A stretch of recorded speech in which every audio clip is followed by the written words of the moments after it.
All right, guys, welcome to this episode of Live Life in Maine. In this episode, we're going to talk about the 2024 market trends for the housing market here in Maine. I'm going to give you 6 predictions of what's happening and what's going to happen here in the state.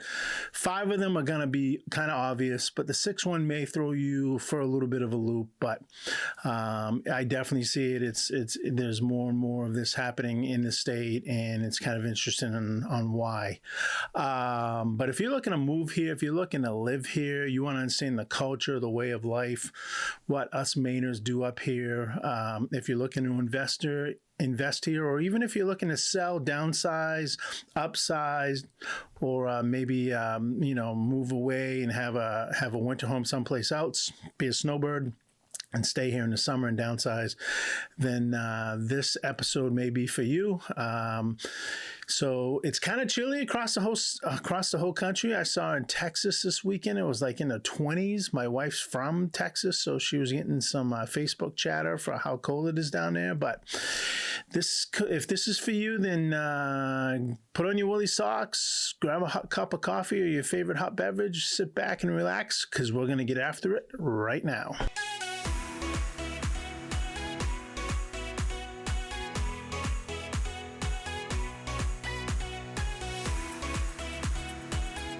Hey guys, welcome back to the channel. If this is your first time to the channel and you want to know everything there is to know about living, eating, breathing, sleeping, having fun, what people do up here, where do people work, where do people eat, then I'd encourage you to subscribe to this channel.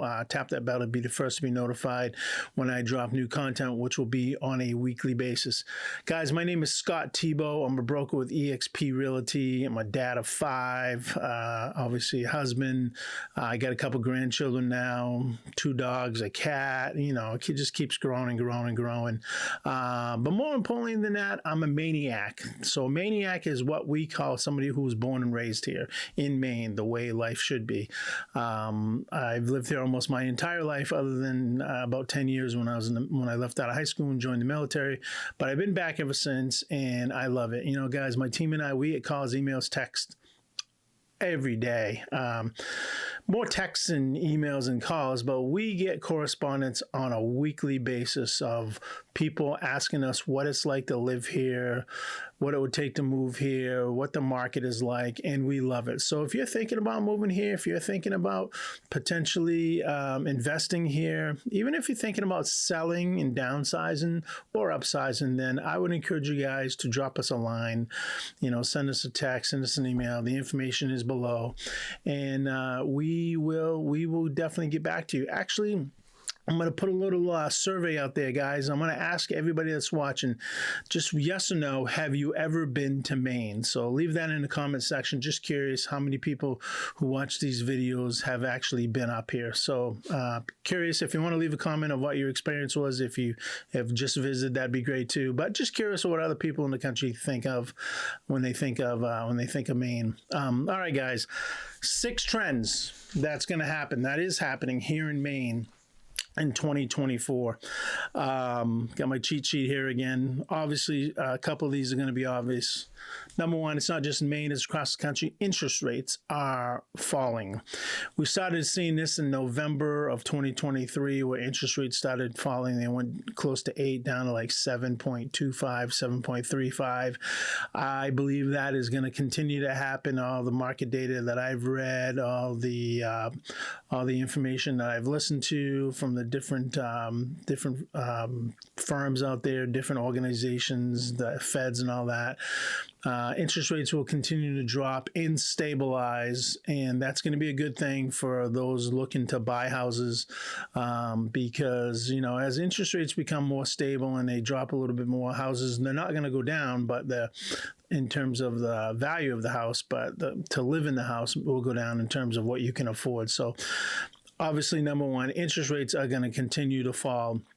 I said in an email, I said in a video, I did say this in an email to a bunch of people. I said this in a video not too long ago that I see interest rates kind of bottoming out around 6.25. They may go as low as 6, but I'm going to say 6.25 by late third quarter, early fourth quarter of this year. So we'll see how good I am at that prediction. But I think we're going to be around 6.25, 6.27 come August, September, October, November of maybe more October, November of this year coming up.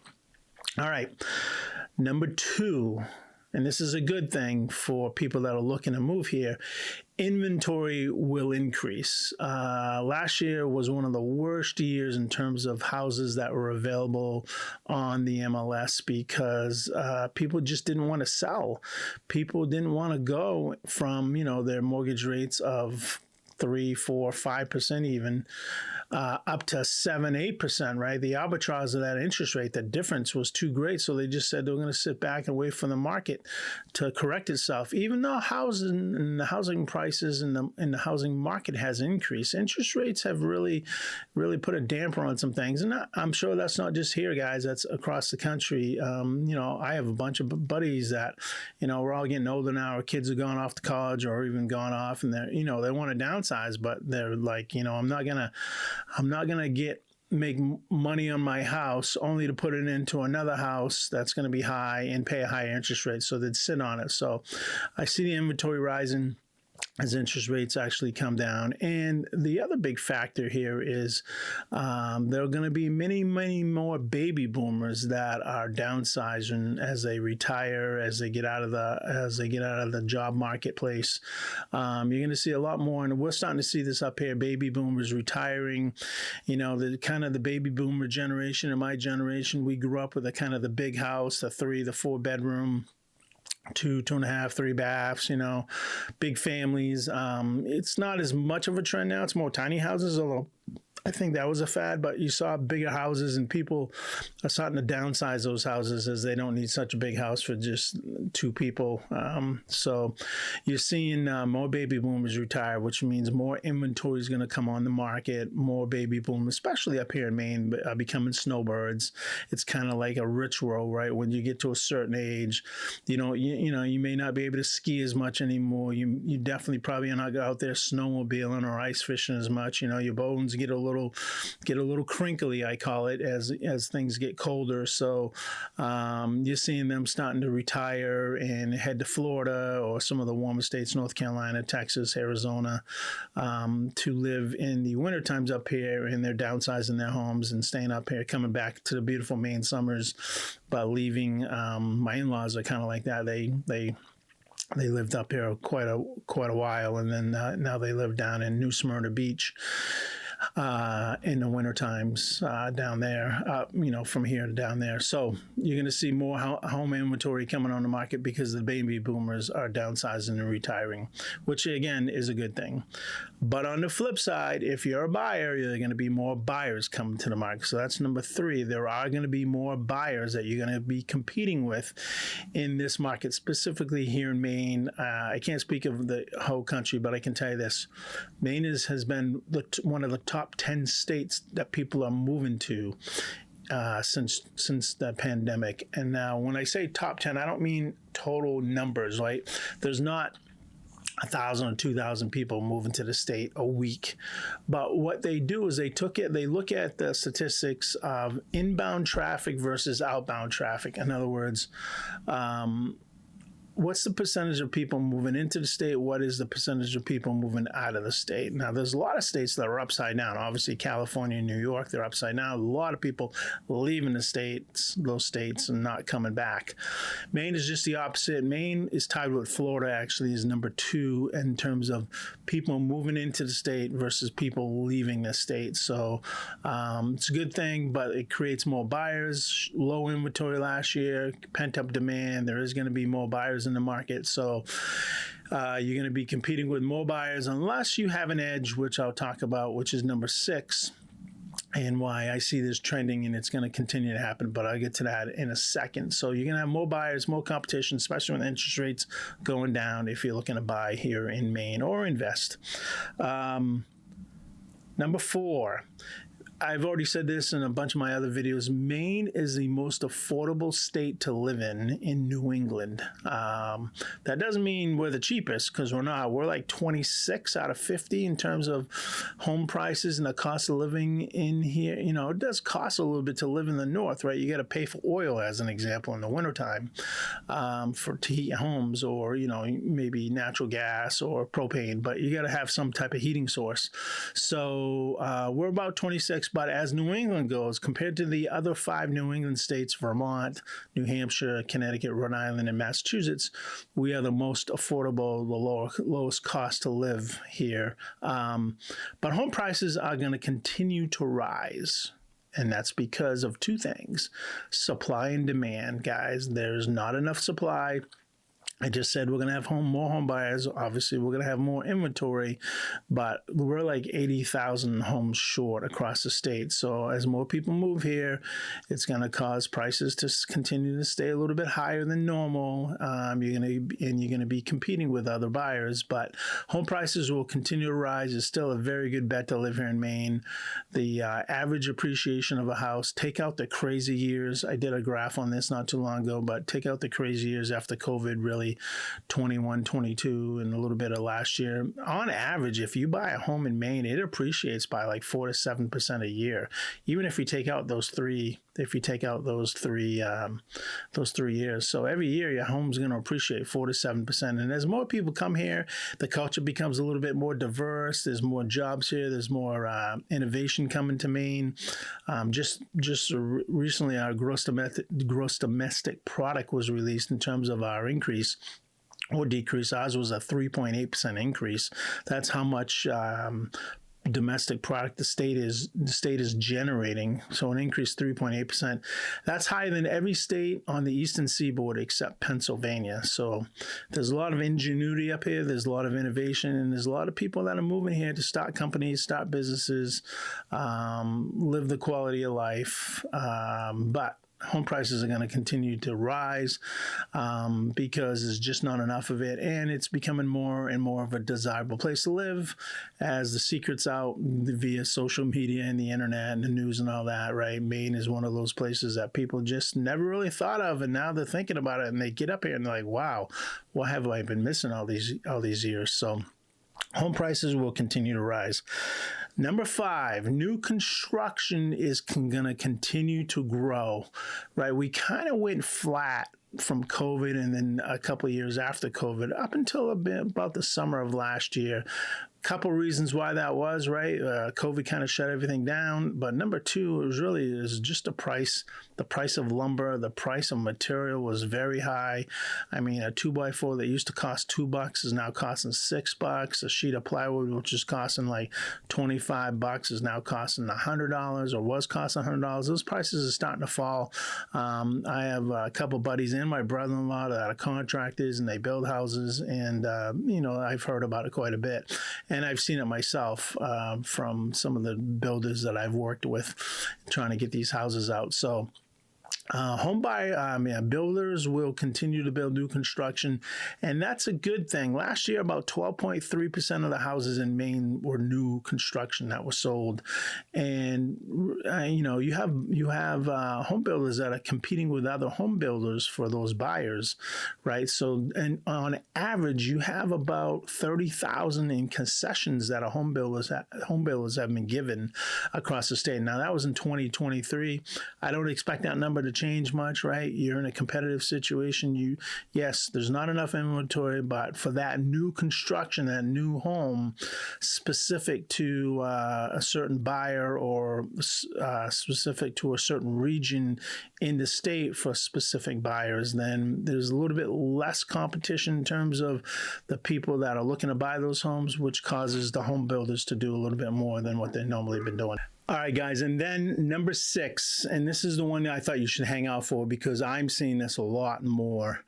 I'm seeing off-market houses coming onto the market more. And when I say the market, I don't mean the multiple listing service. I mean sellers are looking to sell their houses and not put them on the MLS. Last year, I got the statistics here. There was 1,580 houses, and I'm not talking for sale by owner. They were actually gone through a broker, but there were 1,580 houses that sold in the state. That's about 13% of the houses that sold totally on the MLS or totally sold in the state. About 1,580 of them sold without being listed on the MLS. So if you're looking for one of those types of houses, which actually is a good thing for if you're buying, because it's creating a lot less competition, because a lot less people don't know, a lot less people aren't aware. There's less people that are aware. That's what I'm trying to say. Less people that are aware these houses are available. Then that's why you really want to partner with somebody who has access to this type of inventory. Me and my team being one of those people or one of those teams. The question you're going to have to ask now, the question I asked myself until I really understood why this is happening is, why would anybody not list their house on the MLS? When I was new to real estate back in 2013, 2014, in terms of a real estate agent, I knew real estate, I knew housing stuff, but I didn't really understand from the selling perspective of a realtor. I'd ask myself, why would anybody do that?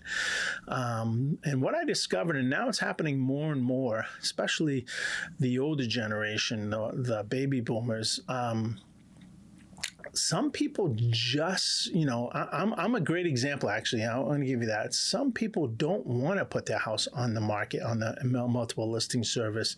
They want it a little bit more discreet. They want it a little bit more quiet. They want it a little bit more private. And what I've discovered, and it's actually quite a bit, it's happening quite a bit more and more now. I've already got 3 of them that I'm aware of that are going down this road in just the first couple of weeks here in January. I said that was a great example, right?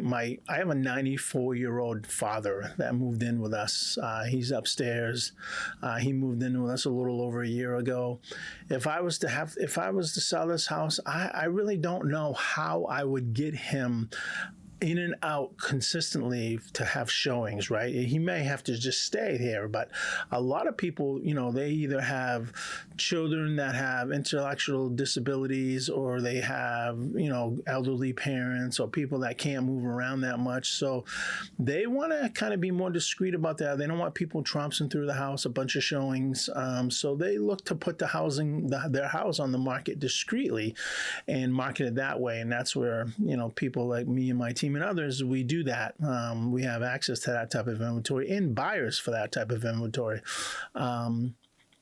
Does it always get the best and highest price? No, but like me, I know what the market value of this house is, right? So if I went down that road, eventually I will. I'll know that I'll get that price. I'm not looking for a bidding war. I'm just looking for what a market value of my house is, and obviously I'd want a qualified buyer. But that's one reason. Number 2, you got people that are might be being relocated to another job. They may be going through a divorce. They could be some other personal reasons, and they just don't want to have a big for sale sign out in front of their house and have all the neighbors and everybody in the neighborhood talking, hey, did you see what's going on with Fred and Sally? What's going on? They're selling the house. I wonder why. And the gossip starts, and the emails and all that kind of starts going around. Maine is a kind of tight-knit community still. It's not as tight as it used to be, but people talk, and that's another reason why people don't want to list the houses on the multiple listing service, is because they just don't want a lot of people know that their house is for sale. Obviously, there are people that list it, put it for sale, and don't list it because their house isn't ready to show, or they've lived there for so many years, or it takes so much to clean it up and move everything around that they just don't want all those people coming in and getting discouraged, and then the house sits on the market longer and longer and longer. So they do it discreetly, which really shows that there's value in the house, versus if a house sits on the market for a long time on the MLS and you see that days on market extended 30, 40, 50 days, people then start saying, what's wrong with the house? So those are 3 big reasons why people don't want to list their houses on the MLS. Other ones are if they're in a hurry, right? They got to move immediately, right? They've been, like I said, relocated, or something had happened and they can't go through the whole process, and they just need to get their house sold. Or maybe, unfortunately, they're going through foreclosure. They've tried to work their way out of it and they can't. They just got to get their house sold before that foreclosure goes final. trying to get a short sale or whatever.